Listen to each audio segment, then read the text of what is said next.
አንፈራ የሰማችሁ ነው አይደል? የኢትዮጵያ ኦርቶዶክስ ተዋሕዶ ቤተክርስቲያን ጳጳስ የላትም፣ ካህን የሚባል የላትም፣ ምዕመን የሚባል የላትም። ስለዚህ ይኸውላችሁ ቢኖራት ቢያንስ በዚህ ጉዳይ ወጥተው ሊቃነ ጳጳሳቶች መግለጫ ይሰጡ ነበር። ይሄንን አሽቃበጥ እየጎረና ተጠጥቷል አላት መተለኝ ካለ እኛ ከቤተ ክርስቲያን ቦታ ላይ አንሄድም፣ እዚህ ቁጭ እንላለን። ለዚህ ጉዳይ ሁላችሁ ማውራት አይጠበቅባችሁም። መሄድ የምትፈልግ መንገዱ መጋቢ ሐዲስ ነቃ ጥበብ ከፍ ያለው እንዲህ አሉ። በልብ ሞልቶ የተረፈውን አፍ ይናገረዋል። የልጁ አነጋገር ትክክል ባይሆንም አሁን ላይ ያለን ተስፋ መቁረጥ ግን ወደዚህ አመጽ የሚወስድ ነው። የሚያነቃ የሚያስደነግጥ ነው። በህይወት ሳለ ለሹመትና ለስልጣን የምንሿሿምበት ህዝብ ሲሞት ካልፈታነው ቋሚው በአመጽ ይበላናል። ቻው ወይም ካህን ለራስ ስትል ጣፍጥ፣ ያለበለዚያ ድንጋይ ነው ተብለህ ትጣላለህ፣ ትረገጣለህ ማለት ይህ ነው።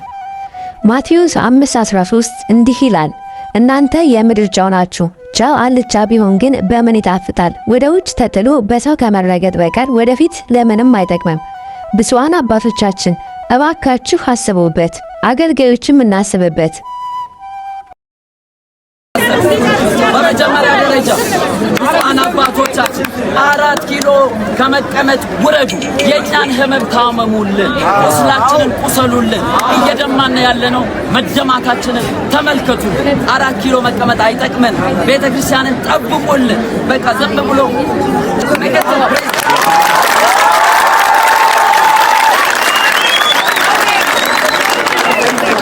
ስሜታዊ ሆኜ አይደለም። ስሜታዊ አባታችን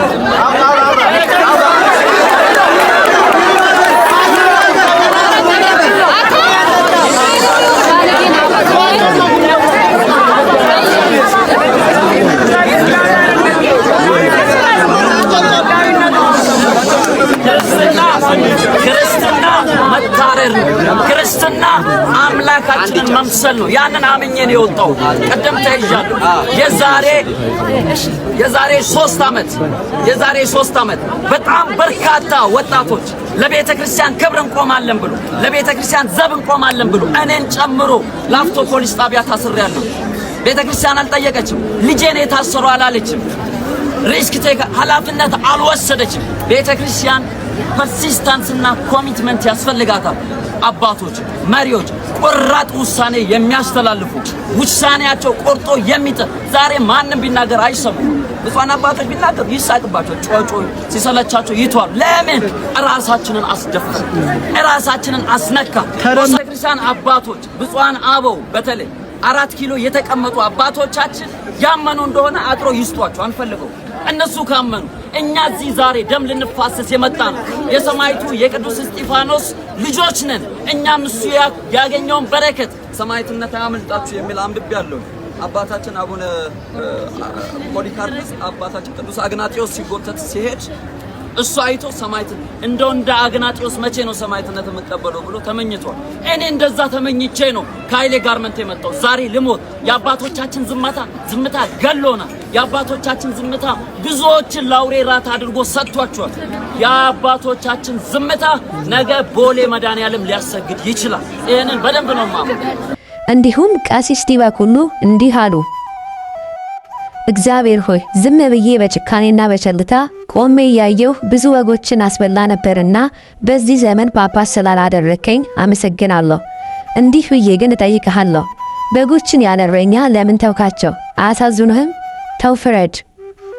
እኛ ክርስቲያኖች የምንጋደለውም የምንሞተውም ስለ በጎች ለሞተው ለክርስቶስና ዛሬም ክርስቶስን መስለው ለበጎች ለሚቆሙና ለሚሞቱ አባቶቻችን እንጂ ለሚያስገድሉን ምንደኞች አይደለም። በጎቹ እውነተኛ እረኞችን የመከተል ከሐሰተኞቹ የመሸሽ መብት አላቸው። ከሌላው ግን ይሸሻሉ እንጂ አይከተሉትም። ቤተክርስቲያኖች ረሳሽ ቀኜ ትርሳኝ ማርያም ትርሳኝ የቅዱሳን አምላክ የነ አብርሃም የነ ይስሐቅ የነ ያዕቆብ አምላክ ይፍረድብኝ። ድንጋይ አልጨበጥንም፣ ሰይፍ አላነሳንም። ኃይላችን እግዚአብሔር ነው። ኢትዮጵያ ሀገራችን ተዋህዶ ክብራችን ጌጣችን መመኪያችን ናት። ተወልጄ ባደኩበት በአሩሲ ነገሌ ብዙ ነገር ተወስዶብናል። ኢቭን አዲስ አበባ ብዙ ገዳማትና አድባራት ተመዝብሯል፣ ተዘርፏል። አንድ ነገር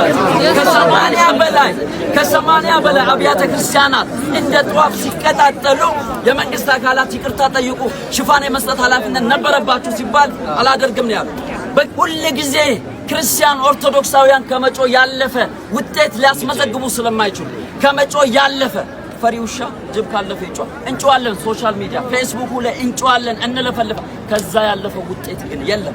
እኔ የማምነው እግዚአብሔር አላት ቤተክርስቲያን፣ እግዚአብሔር ያላት ቤተክርስቲያን ናት። እግዚአብሔር ይፈርድብናል። እኔ ዛሬ የወጣሁት ዝም ብል ካኑኤሊ ዝም በማለቱ አንገቱ ተጠምዝዞ ሞቷል።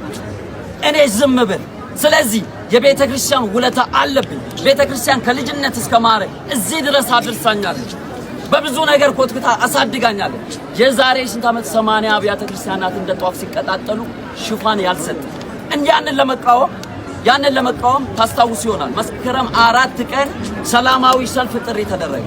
ሰላማዊ ሰልፍ ጥሪ ሲደረግ በዛ ጥሪ ላይ ለመሳተፍ ቲሸርት ለብሰው የወጡ ወጣቶች ታስረዋል።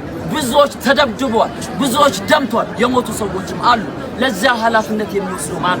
መንግስት በዚህ ሰዓት የኦርቶዶክስን አማኞች ቁጥር የመቀነስ ዘመቻ ይዟል።